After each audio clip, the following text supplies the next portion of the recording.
optimistic that within several weeks we'll actually be here celebrating a success, not a continued effort. We will have the success ultimately. So Thank you.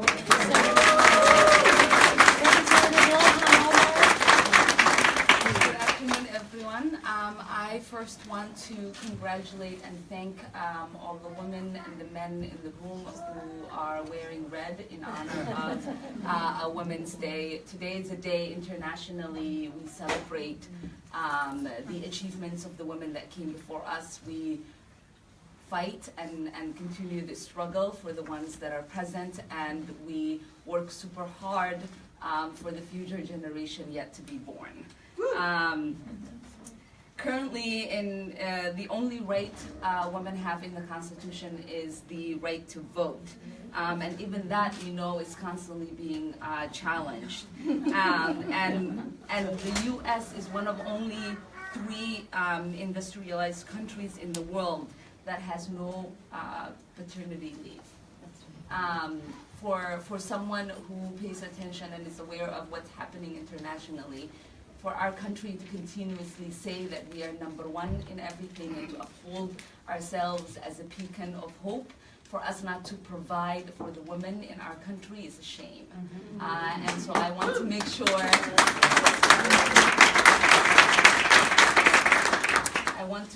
that we live up to our legacy of greatness and that we provide the great women that hold us up the rights that they should have under the Constitution. So this year we must get a hearing and we must pass these constitutional amendments. Here, here.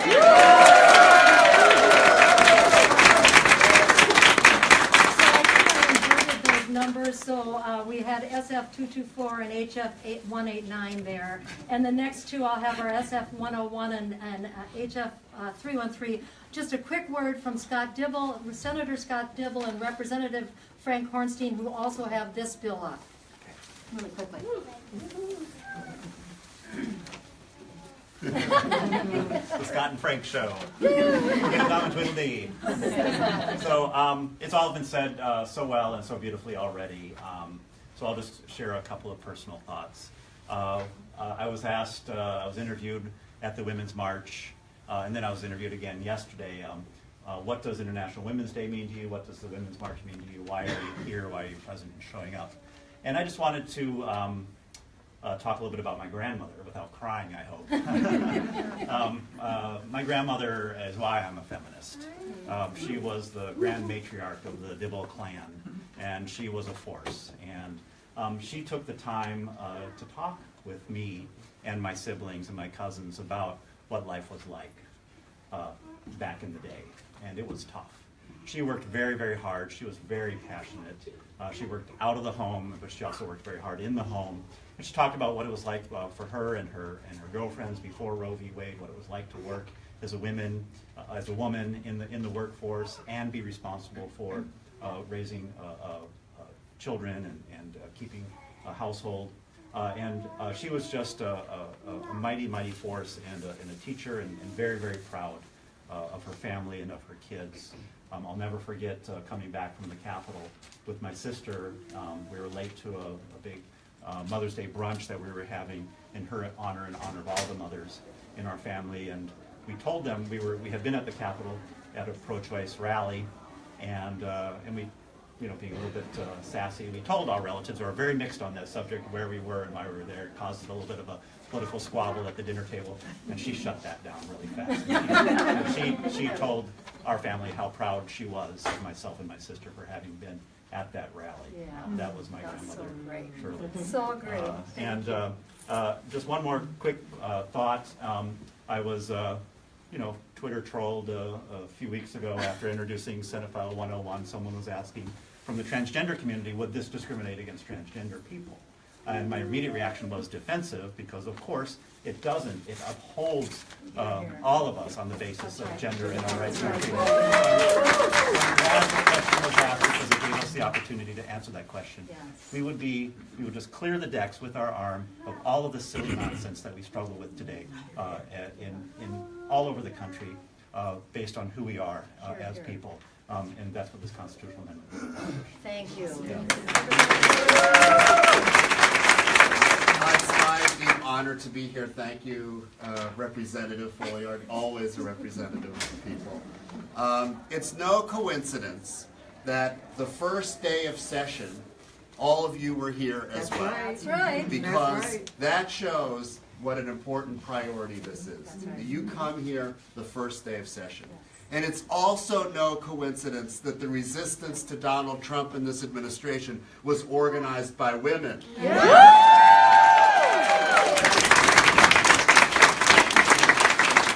This is part of a large and historical movement, a large and historical resistance. And like Scott, I also want to just briefly share a couple of stories from my own family. I rarely dedicate bills. One is all we have time for because we don't. Okay, I rarely dedicate bills to people, but I want to dedicate this to my late mother, who came as an immigrant from Poland and was one of the first women physicians in my hometown of Cincinnati. I want to dedicate it to my wife, Marcia Zimmerman, who was the first woman rabbi in Minneapolis. And to my two strong daughters, Naomi and Rebecca, who are carrying on this tradition of activism and resistance. Thank you so much. Now we switch over to our other bill, which is the resolution to Congress to remove the words June 30th, 1982 out of the preamble, therefore allowing us to pass it through 3 more states. It is a simple majority, and I would like to invite Senator Sandy Pappas and Representative Rena Moran to the mic.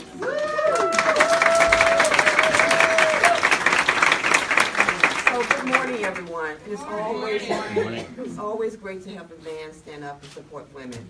So I appreciate you guys. But this is something we need to do today. This is the 21st century. This is 2017. And as long as women are not specifically recognized in the Constitution, women, and even more so, women of color, will continue to encounter double standards in the law regarding pay inequities, lack of justice regarding domestic and sexual violence, and child care. So we need the ERA. According to the 2014 report by the University of Minnesota Humphrey School for the Center of Women in Public Policy and the Minnesota Women Foundation, in Minnesota, the income gap is 20% for white women, 26% for Asian women, 38% for African American women and Native American women, and 43% for Latino women. That's right. Ever increasing numbers of working mothers in Minnesota are who we know are the primary breadwinners in the family. So there are ever increasing numbers of working women in Minnesota who are the primary breadwinners in the family. Women are leading the way. They are leading the way in their family. They are leading the way in their community. They are leading the way in the workforce, and we deserve, we're not, it's not this or that. We deserve to be recognized. We deserve to be valued, and we need this. This must be a part of who we are constitutionally. So I am ready to fight with Betty. Thank you for your unrelenting fight to move in a way that is really inclusive about all of us. Thank you so much.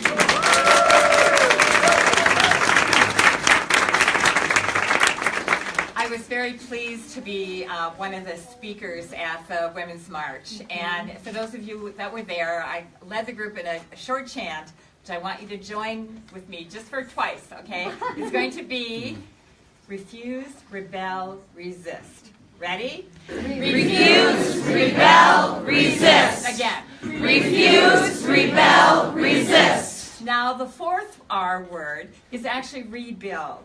And that's what we're about here today, because we have this great building going on for a few years, and then we had this arbitrary deadline that stopped it. I mean, we had 35 of the 38 states, and now we know that Nevada is ready to become the 36th state.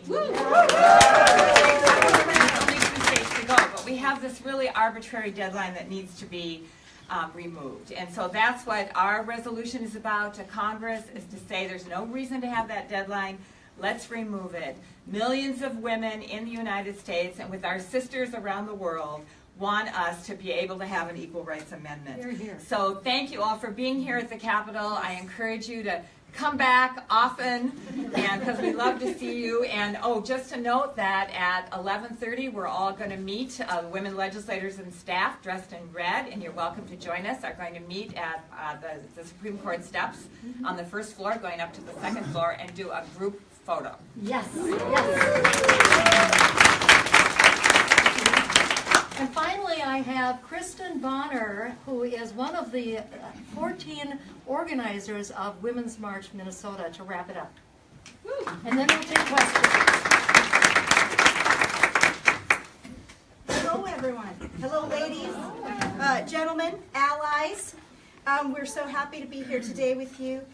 It should come as no surprise that the Women's March of Minnesota is here today. On January 21st, we stood 100,000 strong. That's right. We stood shoulder to shoulder in the cold of winter to boldly proclaim that women's rights are indeed human rights. The battle for equality has lasted far too long, and we are proud to co-sponsor today's event to honor International Women's Day, and joining with the ERA and Minnesotans throughout the state as one voice to request a hearing for all of the bills on the floor. Hear, hear.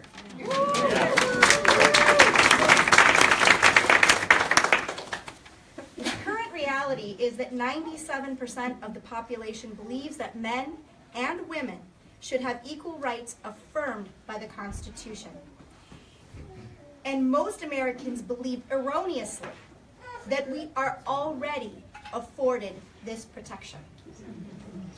Only 7 countries in the world have failed to pass the UN treaty, known as CEDAW, the Coalition on the Elimination of All Forms of Discrimination Against Women. And that is on the basis of sex. Those countries are Sudan, Somalia, Iran, Tonga, Palau, and the United States. I know. 189 countries across the globe have been leaders in this regard and have recognized a woman's right to equality. It's time that the U.S. joins the rest of the world. Hear, hear.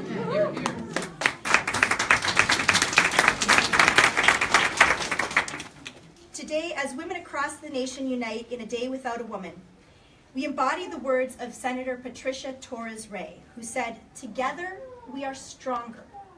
Organized, we are unstoppable." Hear, hear. Yes. And that is why you will see us here today.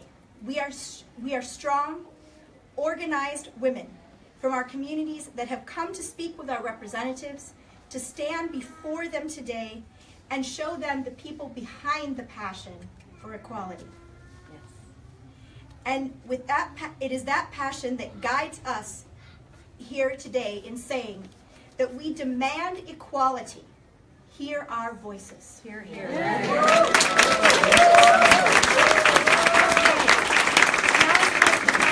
just so everybody knows,